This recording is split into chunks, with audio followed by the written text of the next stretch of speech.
Hello everybody and welcome back to the channel. We've got another great One Piece arc to review, specifically the Little Garden today. But before we get into that review, I just want to mention that my first video for Bennett's Bar, my bar channel, is going up half an hour after this video releases.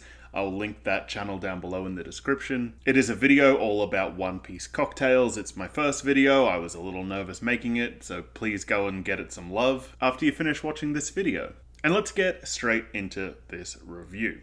So this arc starts off with the princess telling Nami about how imperative it is that they stay on guard in regards to the Grand Line because the particular area they're in is one of the more crazy parts in regards to weather and navigation. And they need to show the sea a lot of respect and a lot of attention in this particular part. And of course, immediately Sanjay comes out with a bunch of alcoholic beverages that they all sit down and enjoy. I don't know, I just liked that ridiculousness. But let's talk about Usopp, because this really felt like an Usopp story, which is interesting because the last one really felt like a Zoro story. So I'm wondering if the characters are each getting their own island in order to grow and express themselves, and we as the character get to have like a deeper bond with them as they experience and grow through these trials. For example, we got Zoro's story in the last one, while everyone else was asleep. And in this one really felt like an Usopp story. And I knew it would be an Usopp story from the moment that they sailed into the island, and Nami points out that there's a tiger, and there's a tiger that's been killed. And the people are saying, Nami, it's just a regular jungle. And Nami's like, no, like, that's king of the jungle. In what regular jungle would the king of the jungle be, like, bloodied and killed like that? And Usopp responds by saying something along the lines of, okay, it's decided then, we won't get off this boat. We'll just wait for the log pose to find its magnetic bearings, and then we'll get the hell out of here, because something is obviously not right. And as the reader in that moment, you know, regularly you're just meant to think, that classically cowardly Usopp doesn't want to get off the boat just because there's a dead tiger there. But I had a realization. Usopp reminds me of like horror movies, right? Like the One Piece pirate crew reminds me of like a horror movie. There's Luffy, who as soon as they like see the dead tiger, he says to Sanjay, pack me a lunchbox, I smell adventure.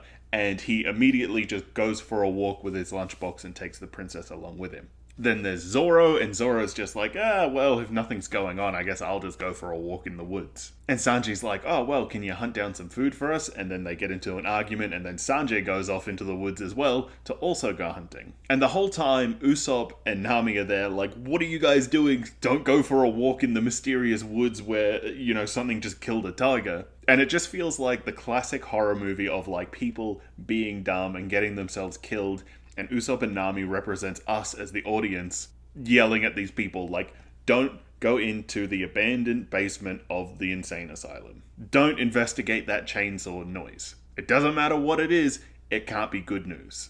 But over the course of this arc, Usopp learns about these giants that have been fighting this like honorable duel over the last 100 years. And Usopp really connects to that. He really connects to like the honor and the lifestyle that these warriors have. And he really connects to them, and he really wants to emulate them, and he says a lot, like, I will be, this is what I meant when I said that I wanted to be a brave warrior. This is what I meant when I said I wanted to be, you know, a brave high seas warrior. And I have a feeling that I know how Usopp will, like, leave this story. He says to, like, Nami at one point, he says something along the lines of, when I die, even if I'm on, like, a deserted island, I will stand on the edge of that island and I will yell into the ocean, I am Usopp, brave high seas warrior. And I'm making an official prediction right now that that is how Usopp will leave One Piece. Like, if he dies at some point, I have a feeling that that is the way that he'll die. On a deserted island, yelling into the sky that he is Usopp, brave high seas warrior. And I think that's very fitting because in this story, I feel as if Usopp has got like the heart of a warrior. He just doesn't really have the skill set to match it. But like I said in a few of my other reviews, I think that Usopp isn't really cowardly. I think that he is actually quite brave. And I saved this panel here. And I think this highlights what I've been talking about how, you know, in the panel, it's like Usopp is there and he's saying, you know, I'm here to back you up. And Luffy is looking over his shoulder like, huh, did you say something? And it's obviously meant to show that, like, Usopp is cowardly hiding in the trees with a duck while Luffy takes care of everything, but he is there providing the support that he can. If he's hiding behind that tree because there's a guy that can, like, flick a booger at him and explode him to death, or another guy that can just, like, encase him in wax and, like, have him slowly suffocate to death in a wax sculpture, like, it makes sense that he will let Luffy go in front of him and, like, use his gum powers to absorb the damage while he's off sniping in the back. We also get this great moment after that where Usopp, the lucky man, has to die from Snoo. He gets the, probably the best way to go, death by Snoo. You know, I'm sure that he was really thinking, you know, no, Miss Valentine, please don't sit on me. But besides that big kind of like character growth, character spotlight, whatever you want to call it, that we got for Usopp, I want to talk about a couple of really interesting writing tools and a couple of tonal shifts that I noticed in this story. First of all, in the last like 2 reviews, I have praised the log post. I've praised, you know, everything that the author has been doing about how he set up the eternal pose, how he set up the log pose, how he did it from the very beginning so he can cover all of his bases, you know, and later on nothing will feel convenient. We had another step in that right direction in this one as well. When Luffy and the princess are walking through the forest and Luffy sees like a dinosaur and he's like, oh wow, oh my god, it's a dinosaur. And he like runs and climbs up the dinosaur and then later gets eaten by that dinosaur. Before that happens, the princess says to him, you know, a nice bit of exposition. She says, because the Grand Line is so isolated and all these islands are isolated from each other, it makes sense that there are some islands that are incredibly advanced and there are some islands that are still trapped in like prehistoric times. And that is another one of those great tools that the author can use. It's another like log pose. He set up the fact that any island can be in the future, it could be 1,000 years in the future, and any island can be with dinosaurs. All time frames are possible because of the isolation of the islands. And it was just like another piece of great writing that this author did to really set himself up for success in the future, to really be able to tell any story that he wants to be able to tell. Like maybe he doesn't have in mind like some kind of super advanced futuristic city, or maybe he does, but he's given himself the opportunity to explore that if he wanted. And he did the correct thing by setting it up from the start. The world is his oyster now. He can literally write any story that he wants. And in regards to the tonal shifts that I noticed this one got a bit darker than they usually get. First of all, we have like Luffy when he was trapped under that rock and Mr. Five was just like beating him senseless with his like explosion kicks, and Luffy just like laid there and had to take it. Like that's pretty dark. And then they like beat up the duck. They were like torturing the duck to try and get the princess, or try and get the duck to call out to the princess. That's pretty dark. When like the giant was laying down and he had like the swords through his like hands and feet, and they were like, if you move, you're gonna like cut your hands and feet off. And then there was like Zoro when he was trapped inside of the wax, and they were there and they were so sure that they were going to die. And Zoro was basically like, Mr. Giant, if I'm going to die, I'm going to go down swinging. Are you going to come with me? And his plan was to like cut off his own feet, and then with his like bloody stumps and his life just like draining out of him, he was going to go and try and kill these people. And the giant was going to like join in and do the exact same thing. Like I noticed in regards to tone, it did get a lot darker. And I'm not saying that that's either a good or a bad thing. It's just something that I picked up and noticed. Because in response to those like darker moments, there are also your classic silly moments like Luffy sitting down and having like a tea party with that little girl, which is actually something that I did quite enjoy. Or, you know, other things of that nature. And so besides the dark tone, I also noticed that this was the first real instance I noticed of the characters being sexualized. Now, I'm old enough to remember the early 2000s. And I don't know if you remember that time, but in the early 2000s, there was like a real war against like anime and manga and all that kind of stuff because of the sexualization of the characters. So that was something that I was, you know, I kept an eye out for, and I was wondering when the first real instance of these characters being sexualized would happen, right? And it happened in this one, but to my surprise, it started with Luffy. It started when Sanjay shot like a flaming star at him and it burnt off his clothes that had like the yellow symbol on his back that was making him chill out.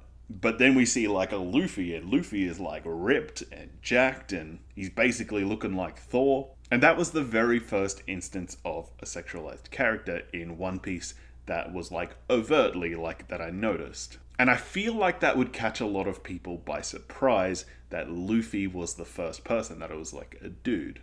But then not long after that, we also get the same instance with Nami. Nami's like shirt burns off. And then for like a couple of pages, Nami and Luffy are just like hanging out without shirts on. And it wasn't anything like ridiculous or over the top or like whatever, but it was just like something that I noticed. And I feel like it's going to be something that'll be really interesting to keep a track of as the series progresses.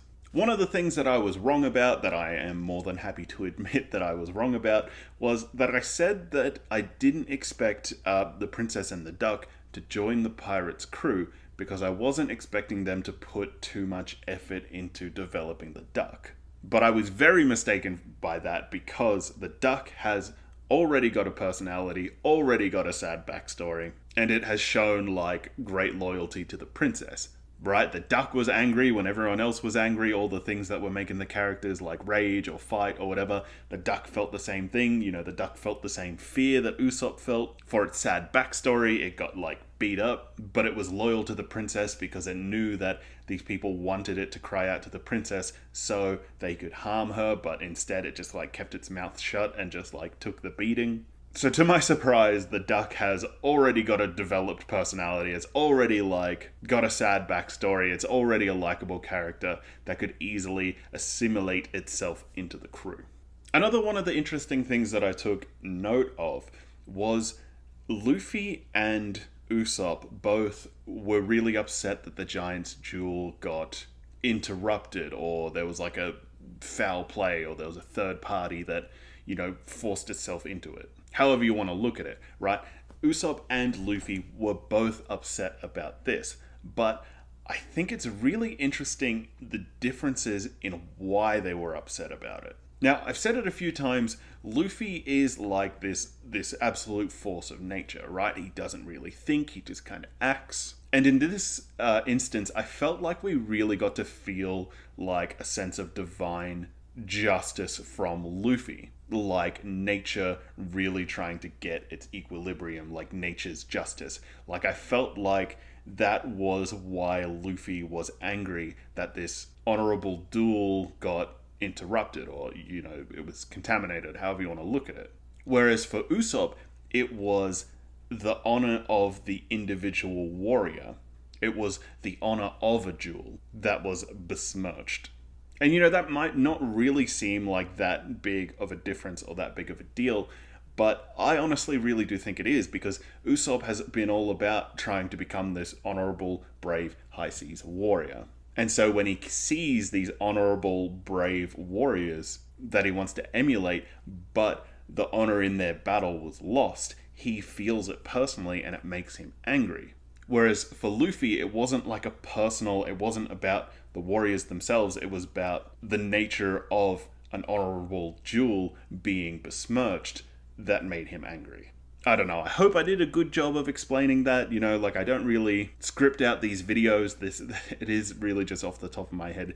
If you can explain this better than me, please do explain it in the comments below. But to me, I did honestly see a difference between why Luffy was upset and why Usopp was upset.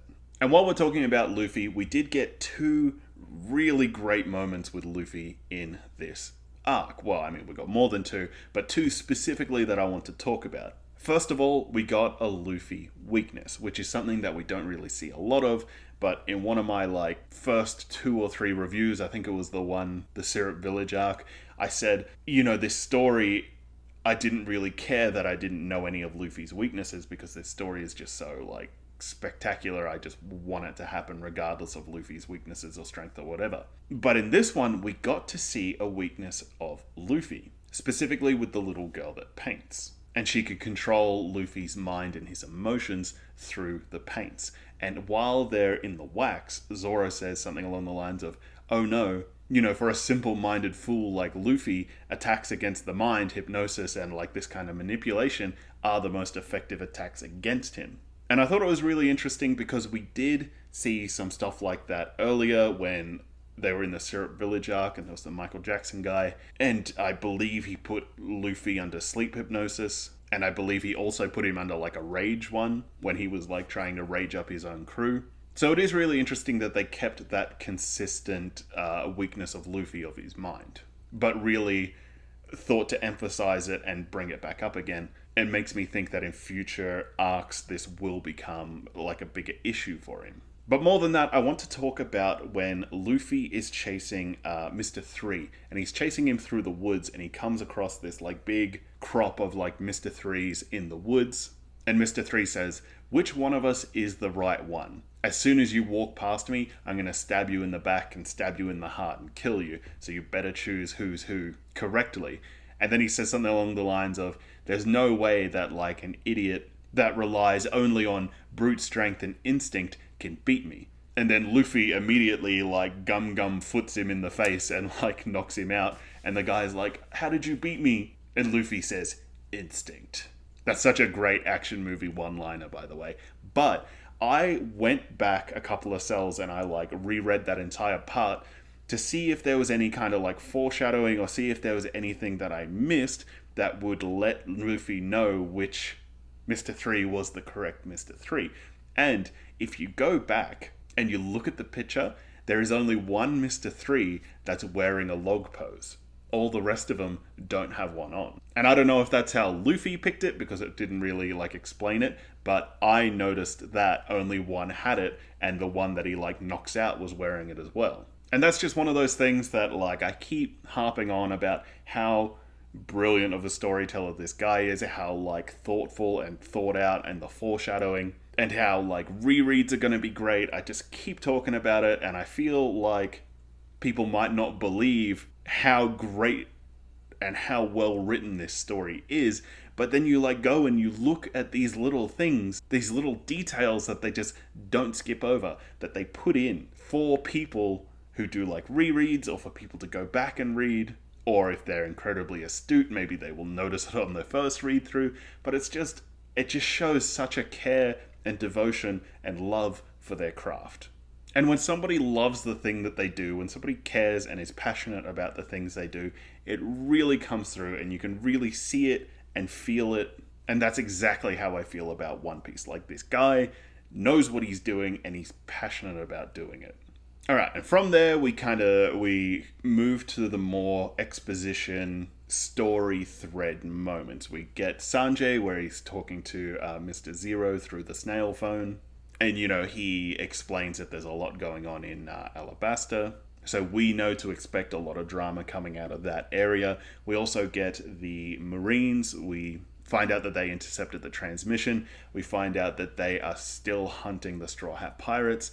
And because of that transmission, they now think that the Straw Hat Pirates work for the Baroque organization, which will no doubt add more drama, and I believe that they're also heading to Alabasta. Personally, I was glad to hear from the Marines. I was glad that that whole villain, not villain, grey Marines, good guys, bad guys, however you want to look at it, I'm glad that they didn't just kind of like fall off. I'm hoping that we'll hear back from Buggy and Aldiva, because as far as I'm aware, they also entered the Grand Line, but we haven't heard anything from them yet.